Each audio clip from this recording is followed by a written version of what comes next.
Fala amigos, eu sou o Note e pense comigo. Você é o melhor golpista do Japão, mas quando vai dar um golpe em um turista, acaba se metendo em encrencas, tendo que se tornar um cozinheiro para a máfia, no maior estilo Breaking Bad.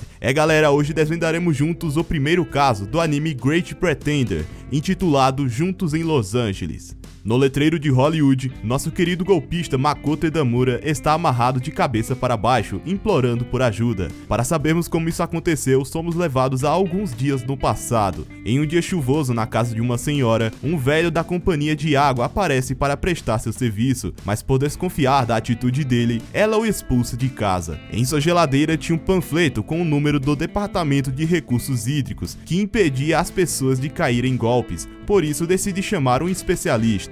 Já na residência, Makoto agradece pela ligação e avisa que tem muitos trapaceiros que fingem ser funcionários devido ao aumento da poluição da água. A senhora diz que por causa da sua longa experiência de vida, percebeu logo de cara que a pessoa que veio antes era um golpista e pergunta sobre o aumento da contaminação na água que o jovem falou antes. Makoto avisa que às vezes a estação de tratamento não consegue acompanhar todo o processo, mas nesse caso não há problemas, pois tudo estava dentro do limite de segurança, não tendo nada que possa ser prejudicial à saúde. Preocupada, a senhora pergunta se não poderia ser prejudicial para uma criança de 1 ano de idade, já que suas filhas trazem seu neto com bastante frequência para casa. Makoto então diz que se ela está preocupada com a qualidade da água, deveria comprar esse bom filtro, que remove 99% das impurezas, porém o preço é um pouco salgado, mas como a saúde não tem preço, ela decide comprar o produto.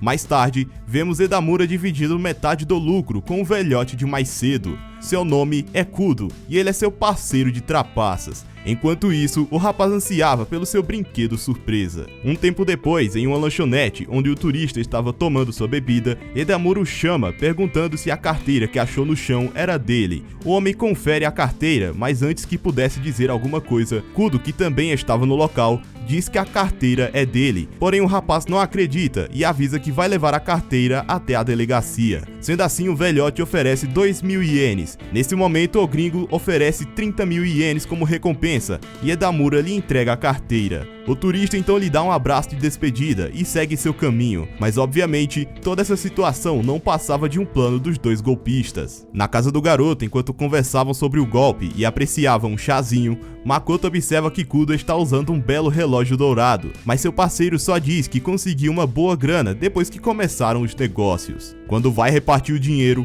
o menino percebe que estava com a carteira que continha o dinheiro falso, chegando à conclusão que o turista havia o sacaneado. Enquanto estavam pensando, a polícia aparece de frente à casa. Não tendo escolha, eles recolhem as coisas mais importantes e fogem seguindo caminhos separados. No momento em que corria apavorado, ele observa que alguém estava entrando em um táxi e aproveita para entrar no veículo, dizendo que vai para o mesmo destino do outro passageiro, que na verdade era o mesmo turista que havia lhe passado a perna mais cedo. Enquanto conversavam, Makoto entende só por observar que o cara também é um golpista, e quando questiona para onde estão indo, descobre que vão para o aeroporto pegar um avião com destino a Los Angeles. Vendo que fugir do país não era uma má ideia, o garoto também decide ir. No aeroporto, Edamura amassa um pano e logo em seguida acaba esbarrando em um sujeito. Quando está comprando a passagem para Los Angeles, a atendente fala que todos os voos estão lotados. Porém, ele diz que ficará na fila de espera, afinal sempre tem um passageiro que acaba desistindo. Então, nesse exato momento, o rapaz com quem Makoto havia esbarrado é parado no detector de metais, pois o pano que estava em seu bolso continha uma faca. Com isso, ele tem que cancelar seu voo e o malandro consegue uma vaga no avião. Agora em Los Angeles, o homem tenta se despedir do garoto japonês, mas ele decide que vai junto com o francês e na estrada diz que só vai parar de segui-lo quando o homem devolver o seu dinheiro. Eles acabam discutindo por causa do sotaque estranho do garoto, que parecia a mistura estranha de diversos dialetos. No painel do carro, é dito que o produtor de filmes Ed Cassano foi solto sob fiança após pagar $1 milhão. O loiro diz que o homem é famoso pela sua franquia de filmes Razzie, mas Makoto afirma que não conhece nenhum deles. O americano diz que agora tem que trabalhar. Interessado em quem será a próxima vítima, Edamura faz uma aposta com o homem de que se caso vendesse o produto por um preço mais alto, o loiro terá que trabalhar para o garoto, mas caso perca, o contrário se aplicaria. Vendo que é um acordo interessante, ele aceita, mas antes de começarem, primeiramente teriam que tomar um banho de loja. No shopping eles compram alguns ternos para ficarem apresentáveis e o homem coloca uma caneta no lugar do lenço de bolso e finalmente se apresenta como Lohan. Na mansão do comprador, Edamura diz que o pessoal de lá parecem ser gangsters de filmes e Lohan afirma que eles realmente são gangsters de verdade. Após conseguirem entrar, o segurança os acompanha para dentro do lugar.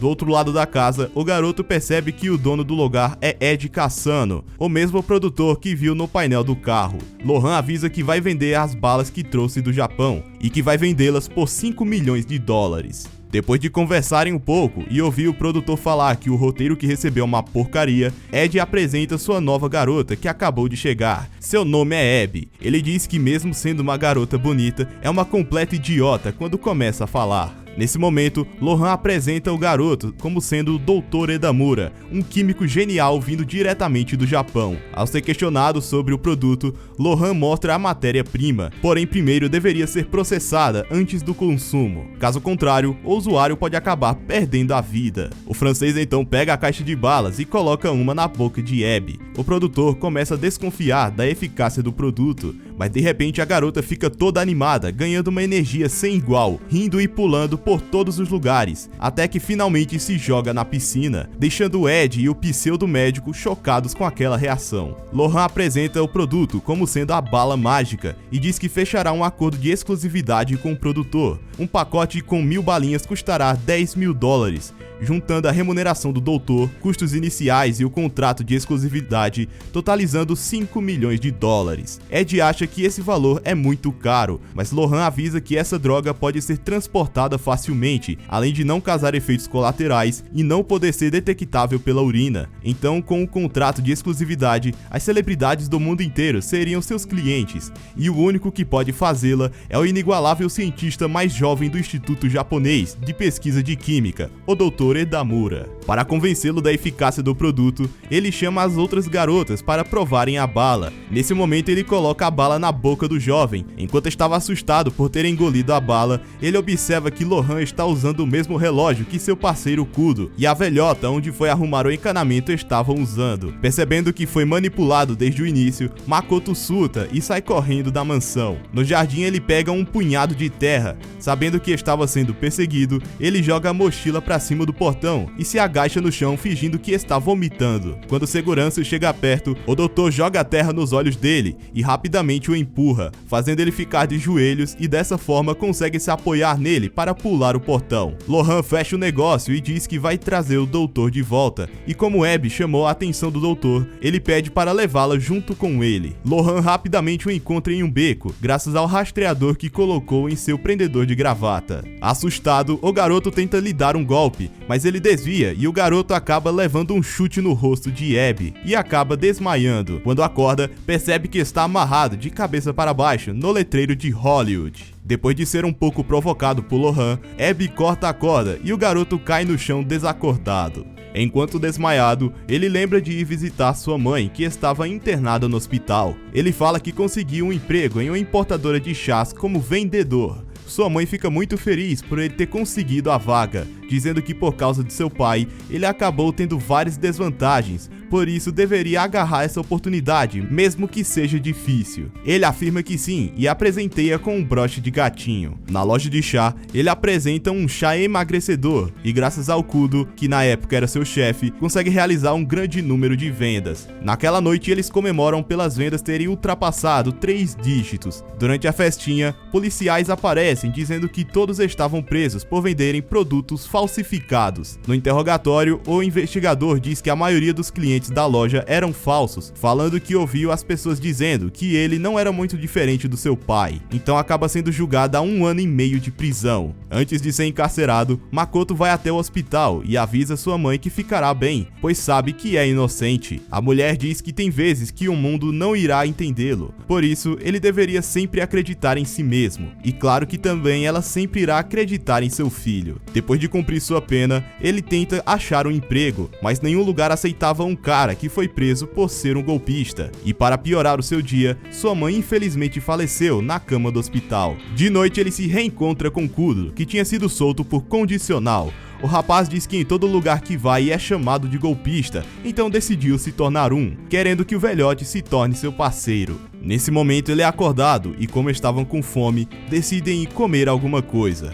No restaurante, Makoto acaba esbarrando em um moço segurando uma taça de vinho, pedindo desculpas e dizendo que vai pagar a lavagem, mas o homem diz que isso não era necessário. Sentados à mesa, Lohan fala que tem um rumor de um pesquisador japonês que havia criado uma nova droga sintética, então decidiram fazer um bom dinheiro usando esse boato. Makoto ainda continua chateado por ter consumido a bala mágica à força. Lohan joga uma das balas na boca do garoto e diz que não passava de um doce normal e que toda aquela reação de Abby não passou de fingimento.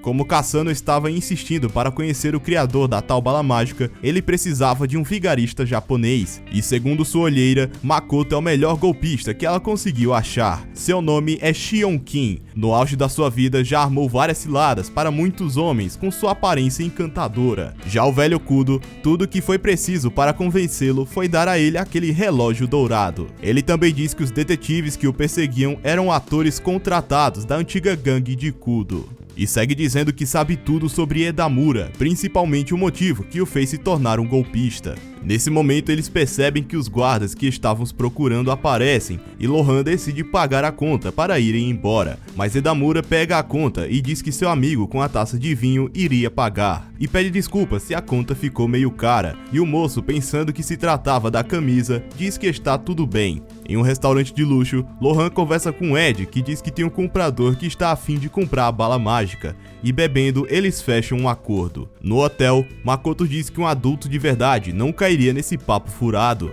Lohan diz que as pessoas não necessariamente acreditam naquilo que está na frente delas, mas sim, na verdade, que elas acreditam ser a mais conveniente. Então, em troca de suas ambições e sonhos ousados, o trabalho deles é vender tal ilusão para essas pessoas. Ele finaliza afirmando que, como Makoto sugeriu a aposta, agora ele trabalha para Lohan, pois conseguiu fechar o acordo por 5 milhões de dólares. Deitado na cama olhando para o broche que deu à sua mãe, ele decide ir embora, mas quando está quase saindo, Abby o estrangula, achando que ele estava amarelando. Antes de desmaiar, ele pega um pingente que estava no bolso dela e é solto logo em seguida. Ela se pergunta o porquê de Lohan ter chamado um amador como ele. Makoto pensava que eles eram parceiros, mas a garota diz que nesse ramo é cada um por si e quem vacila fica pra trás. Mas antes dele sair, ela diz que os mafiosos estão patrulhando os aeroportos. Caminhando pensativo nas ruas de Los Angeles, Makoto olha para o seu bonequinho surpresa e aparentemente toma uma decisão. Na manhã seguinte, Lohan percebe que Abby deixou o garoto ir embora, mas confiante, diz que o garoto voltará até meio-dia. Mas Makoto não apareceu, fazendo eles voltarem para a estaca zero do seu golpe. Devido a isso, eles vão até Ed para cancelar o acordo, já que o fabricante havia amarelado. O produtor não entende o que ele está falando e avisa que o Dr. Edamura está na piscina brincando com as garotas. Ed diz que o garoto dobrou o preço, chegando ao valor absurdo de 10 milhões de dólares, e ele resolveu aceitar, afirmando que o seu contador chegará em breve com o pagamento. Ao ser questionado como conseguiu essa façanha, Edamura fala que enquanto caminhava nas ruelas de Los Angeles, tomou a decisão de seguir em frente com o plano. Então, naquela noite, em uma locadora, ele alugou todos os filmes da série Rez, feitos pelo produtor Ed Kasano, e estudou todos eles para conseguir ser convincente. Assim, no dia seguinte, ele vai até o aeroporto sabendo que seria capturado e é levado de volta para a mansão. De frente com Ed, o pseudo-doutor diz que fugiu porque não queria mais vender, mas de início não se importava mais, já que havia fugido do Japão. Ele conta que passou anos da sua vida se dedicando a essa droga, a desenvolvendo para pacientes em estado terminal, mas seu efeito era forte demais, e no fim seu colega a qual confiava roubou todo o seu crédito. Edamura diz que nesse mundo é um passando a perna no outro, mas fala que Ed não deve saber o que é isso, pois soube de umas pessoas que o produtor Kasano só investe em filmes ruins para cobrir certas coisas, mas Ed diz que ele não poderia criticar sem ao menos ter assistido. Na sala de cinema, assistindo o filme Fortaleza Abrasadora da série Rez, o doutor fala que não sabia que esses filmes tinham sido feitos por ele e avisa que é um grande fã da sua trilogia comovente. Ed diz que a sociedade só critica, dizendo que seus filmes são de segunda. Edamura fala que as pessoas simplesmente não entenderam a proposta de perseverança. Mesmo tudo aparentando ter pouca chance de sucesso, seus protagonistas seguem em frente, e que para produzir esse tipo de filme é necessário ter muito amor pelo cinema. Ed fica lisonjeado por ele ter entendido a proposta que quis passar em seus filmes. Ele diz que entende a importância que a bala mágica tem para o doutor, por isso não se importaria de pagar um pouco a mais. O químico pede 10 milhões de dólares, o dobro do valor sugerido, e para valer esse valor exorbitante, ele oferece a fórmula para fazer a bala mágica, assim qualquer um poderá criá-la. Nesse momento, o contador chega à mansão, mas não trouxe consigo nenhum dinheiro. À mesa, Ed fala que seu contador é muito meticuloso quando se trata de grandes transações. Quando procuraram o nome do Dr. Edamura, não conseguiram achar nada sobre ele. O rapaz diz que não gosta de redes sociais e que os japoneses não gostam de expor a própria identidade na internet. Como já suspeitava disso, Ed mandou seu time jurídico até o Instituto Químico do Japão para realmente confirmar sua história. Isso deixa o garoto apavorado, mas não poderia fugir. Nesse momento, Ed recebe uma ligação do seu time jurídico. Após finalizar a ligação, ele anda calmamente até o doutor e lhe dá as boas-vindas à família Cassano. No Japão, Kudo e Shion se disfarçaram de médicos assistentes e prepararam todo o local, assim conseguindo convencer o time jurídico. Depois de um banquete de comemoração, Lohan pergunta como resolveriam o pagamento. O produtor sugere fazer a transação em outro lugar, e Lohan concorda, pois não se sentia confortável tendo um prédio perfeito para espionagem logo à frente deles. Ed diz que a delegacia de polícia de Los Angeles o vigia há um tempo, e o investigador Anderson já estava atrás dele há alguns anos. Sendo assim, Salazar, o guarda-costas gigantesco,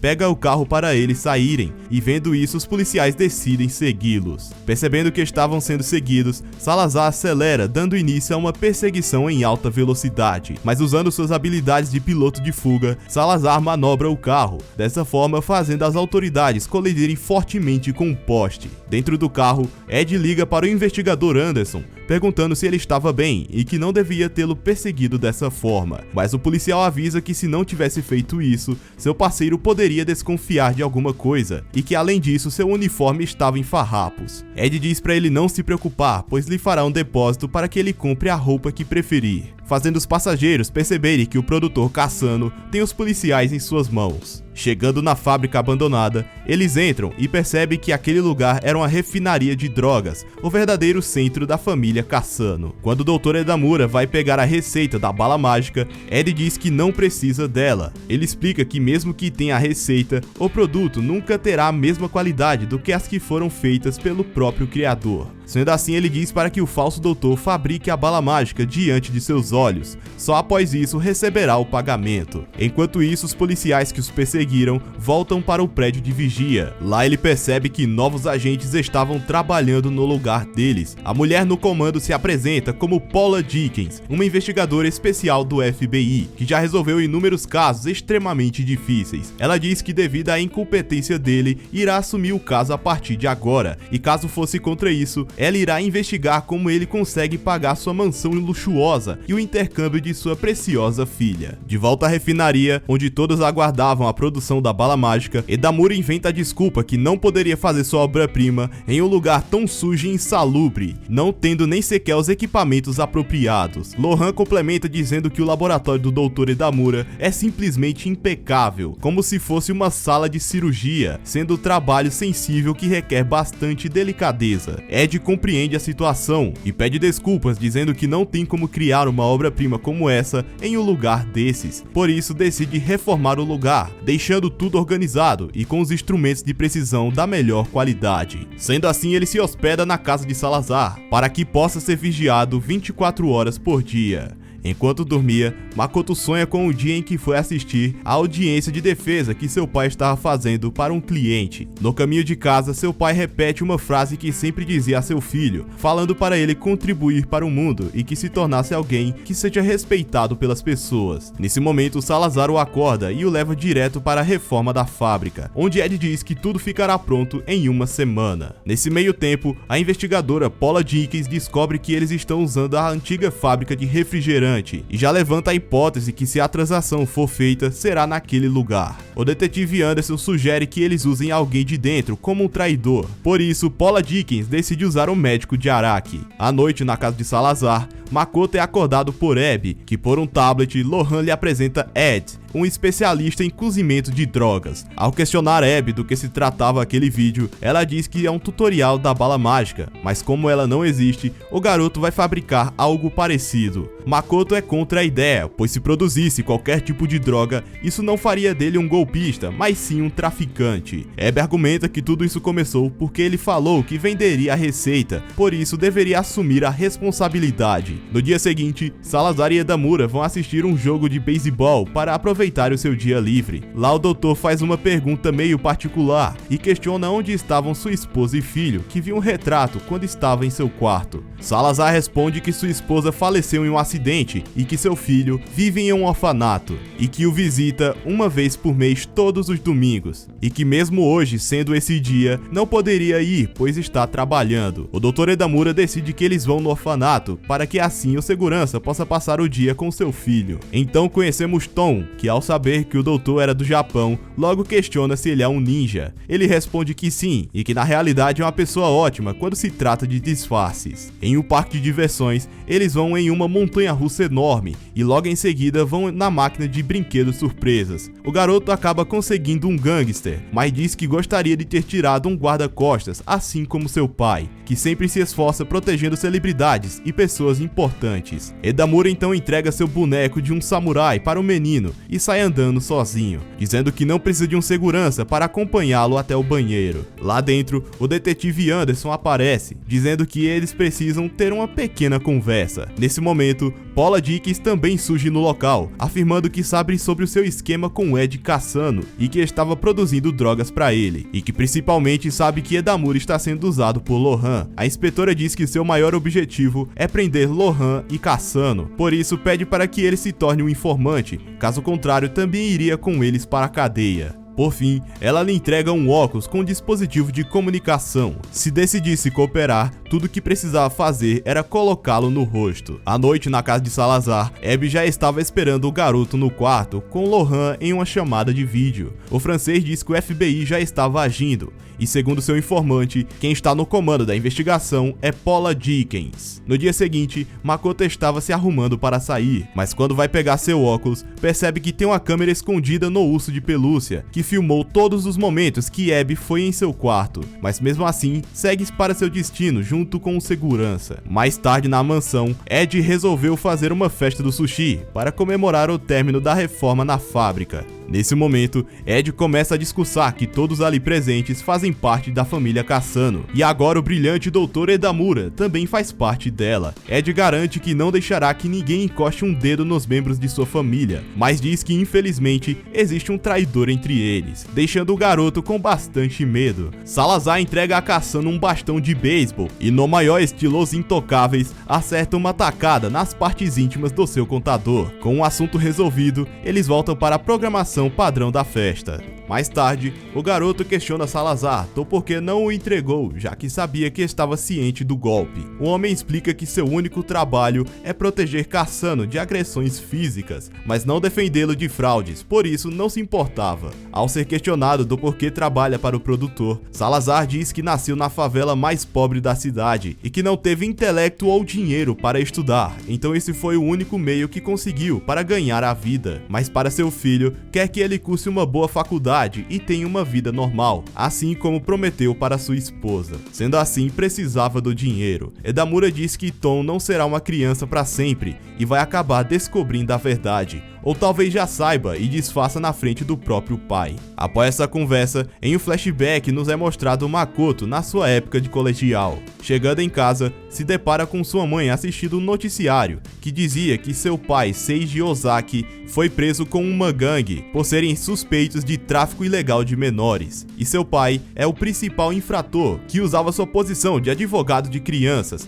quando na verdade só agia assim para que os menores fossem traficados para o exterior. Devido a esse choque, sua mãe foi internada no hospital. Na fábrica já reformada, o Dr. Edamura já estava com as vestimentas adequadas, mas estava nervoso para começar. Nesse momento, Paula Dickens fala pelo dispositivo de comunicação em seus óculos para ele se acalmar. Diz que como ele já sabia de todo o processo, só precisava imitar o Walter White e começar a cozinhar. Agora mais calmo, o maior golpista do Japão começa a produzir a bala mágica. Ele lembra que no dia anterior, quando contatou Paula Dickens, disse que iria cooperar com a polícia, mas impôs uma condição de que Salazar deveria ser libertado, pois ele não tinha opção a não ser trabalhar para Cassano por causa de seu filho. Mas a detetive diz que isso não é desculpa e que provavelmente ele pegará prisão perpétua. O garoto tenta recusar a participar, mas o dele também estava na reta e por isso não tinha escolha. Depois de finalizar o processo e transformar as drogas em balas, a transação finalmente é feita e os golpistas conseguem os seus 10 milhões de dólares. Nesse momento, Abby percebe algo estranho e quando olha para cima, vários agentes armados invadem a fábrica, rendendo todos de joelhos no chão. Paula Dickens diz que todos estão presos por produção e tráfico de drogas e chama Edamura para perto dela. Chateada por ter sido enganada, Abby pega o revólver de Salazar e como consequência os agentes disparam na garota e em Lohan, já que se pôs de frente para salvá-la. Edamura fica completamente chocado por ver os corpos de seus amigos já sem vida no chão.